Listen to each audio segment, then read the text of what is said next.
Syederalun, seluruh panitia pemilihan kecamatan atau PPK sebanyak 85 orang dari 17 kecamatan serta panitia pemungutan suara atau PPS dari seluruh desa berjumlah 1.912 orang mengikuti Training of Trainer atau TOT sebagai fasilitator untuk bimbingan teknis bagi KPPS pada pemilu 2024.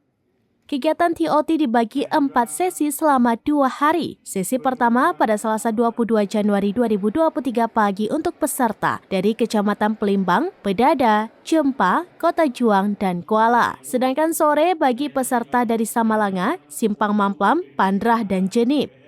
Kemudian pada Rabu 24 Januari 2024 diikuti peserta dari Kecamatan Pesangan, Jangka, Pesangan Selatan, dan Pesangan Siblah Krung.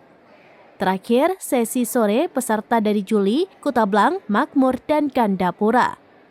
Anggota Kibiren Safrizal mengatakan pelatihan dan pembekalan TOT bagi PPK dan PPS sebagai bagian dari menyampaikan pendalaman terhadap berbagai kegiatan nantinya dan dapat disampaikan ke masing-masing KPPS selaku ujung tombak di TPS. Adapun TOT menyangkut teknis kerja KPPS, kode etik dan kode perilaku KPPS, pembahasan daftar pemilih tetap atau DPT, DPTB, dan DPK. Selain itu, tata kelola logistik pemilu dan substansi pengaturan pedoman teknis pemungutan dan perhitungan suara pemilu serentak, serta hal lainnya yang dianggap perlu dan penting. Dari Biren, Yusmandin Idris, serampinews.com.